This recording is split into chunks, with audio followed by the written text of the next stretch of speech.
Numbers 11:24. So Moses went out and reported the Lord's words to the people. He gathered the 70 elders and stationed them around the tabernacle. And the Lord came down in the cloud and spoke to Moses. Then he gave the 70 elders the same spirit that was upon Moses. And when the spirit rested upon them, they prophesied. But this never happened again.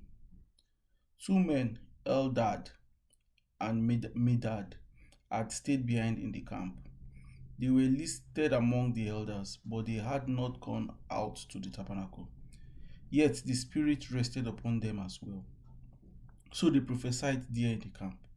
A young man ran and reported to Moses, Eldad and Medad are prophesying in the camp.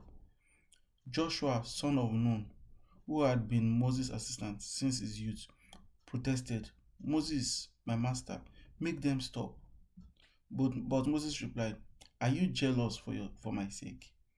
I wish that all the Lord's people were prophets, and that the Lord would put his spirit upon them all. Then Moses returned to the camp with the elders of Israel. Now the Lord sent a wind that brought quail from the sea and let them fall all around the camp. For miles in every direction there were quail flying about 3 feet above the ground. So the people went out and caught quail all that day and throughout the night and all the next day too. No one gathered less than 50 bushels. They spread the quail all around the camp to dry. But while they were gouging themselves on the meat, while it was still in their mouth, the anger of the Lord blazed against the people, and he struck them with a severe plague.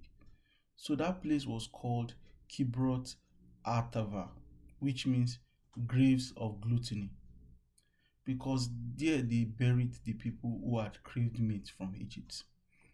From Kibroth Artava, the Israelites traveled to Azeroth, where they stayed for some time. While they were at Azeroth, Miriam and Aaron criticized Moses because he had married a Cushite woman. They said, has the Lord spoken only through Moses? Hasn't he spoken through us too? But the Lord heard them.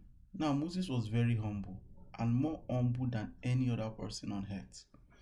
So immediately the Lord called to Moses, Aaron and Miriam, and said, go out to the tabernacle, all three of you. So the three of them went to the tabernacle. Then the Lord descended in the pillar of cloud and stood at the entrance of the tabernacle. Aaron and Miriam he called, and they stepped forward, and the Lord said to them, now listen to what I say. If there were prophets among you, I, the Lord, will reveal myself in visions. I will speak to them in dreams, but not with my servant Moses. Of all my house, he is the one I trust. I speak to him face to face, clearly, and not in riddles. He sees the Lord as he is. So why were you not afraid to criticize my servant Moses? The Lord was very angry with them, and he departed. As the cloud moved from above the tabernacle, there stood Miriam, her skin as white as snow from leprosy. When Aaron saw what had happened to her, he cried out to Moses, oh my master, please don't punish us for the sin we have so foolishly committed. Don't let her be like a stillborn baby, already decayed at birth. So Moses cried out to the Lord, oh God, I beg you, please heal her. But the Lord said to Moses, if our father had done nothing more than spit in her face, wouldn't she be defiled for 7 days? So keep her outside the camp for 7 days, and after that she may be accepted back.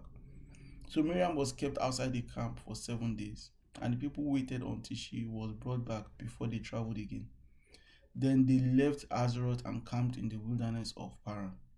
The Lord now said to Moses, send out men to explore the land of Canaan, the land I am giving to the Israelites. Send one leader from each of the 12 ancestral tribes. So Moses did as the Lord commanded him. He sent out 12 men, all tribal leaders of Israel, from their camp in the wilderness of Paran. These were the tribes and the names of the elders: Reuben, Shammua, son of Zaccur; Simeon, Shaphat, son of Ori; Judah, Caleb, son of Jephunneh; Issachar, Igal, son of Joseph, Ephraim, Uzziah, son of Nun, Benjamin, Palti, son of Raphu, Zebulun, Gadiel, son of Sodi, Manasseh, son of Joseph, Gadi, son of Susi, Dan, Amiel, son of Gemali, Asher, Sethor, son of Michael, Naphtali, Nabi, son of Vophsi, Gad, Goel, son of Maki.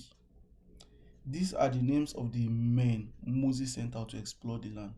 Moses called Oshia, son of Nun, by the name Joshua.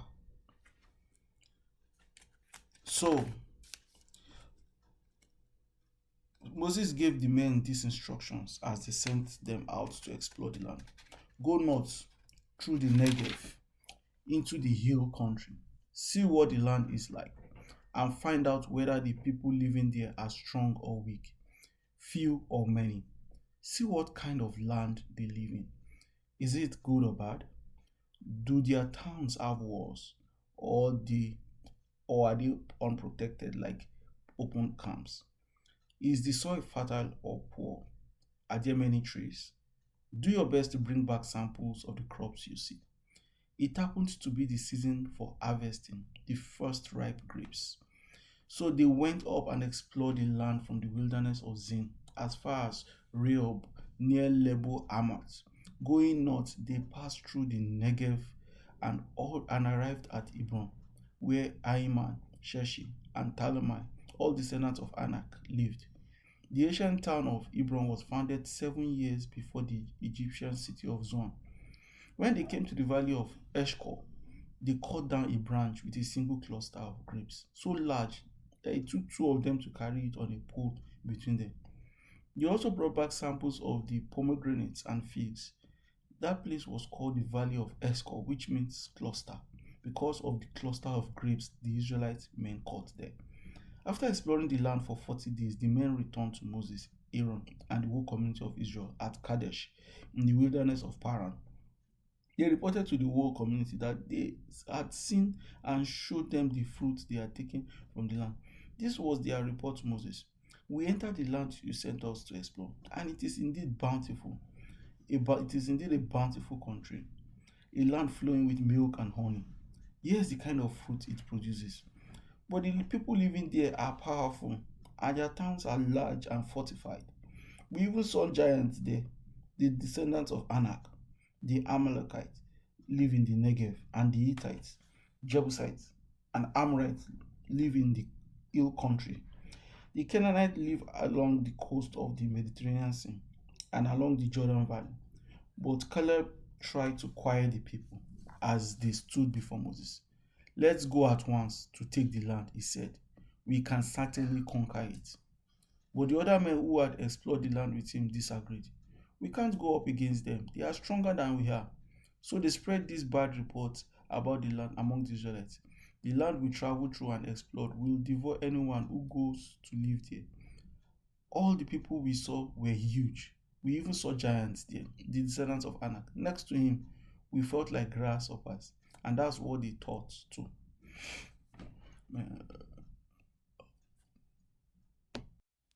Mark 14, verse 22 to 52. As they were eating, Jesus took some bread and blessed it. Then he broke it in pieces and gave it to the disciples, saying, Take it, for this is my body. And he took a cup of wine and gave thanks to God for it. He gave it to them, and they all drank from it. And he said to them, This is my blood, which confirms the covenant between God and his people. It is poured out as a sacrifice for many. I tell you the truth, I will not drink wine again until the day I drink it new in the kingdom of God. Then they sang a hymn and went out to the Mount of Olives. On the way, Jesus told them, All of you will desert me, for the scripture says, God will strike the shepherd, and the sheep will be scattered. But after I am raised from the dead, I will go ahead of you to Galilee and meet you there. Peter said to him, Even if everyone else deserts you, I never will.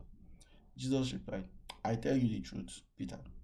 This very night, Before the rooster crows twice, you will deny 3 times that you even know me. No, Peter declared emphatically. Even if I have to die with you, I will never deny you. And all the others vowed the same.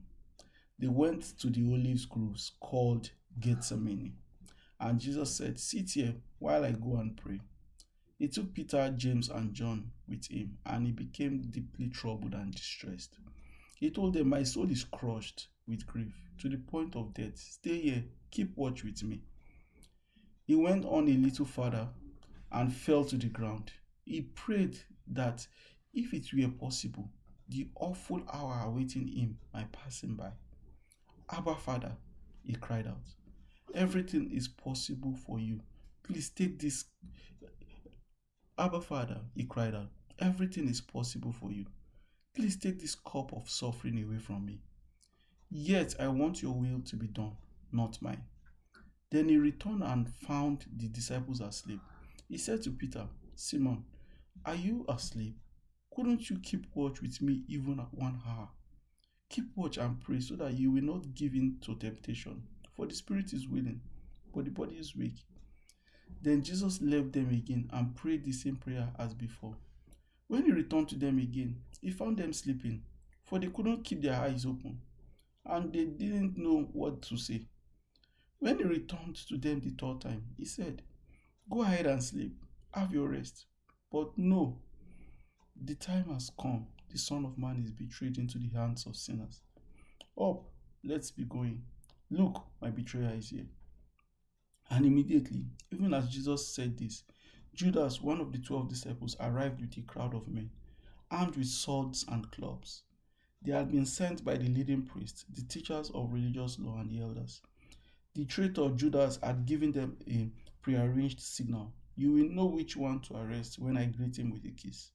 Then you can take him away under guard." As soon as they arrived, Judas walked up to Jesus. "Rabbi," he exclaimed, and gave him the kiss.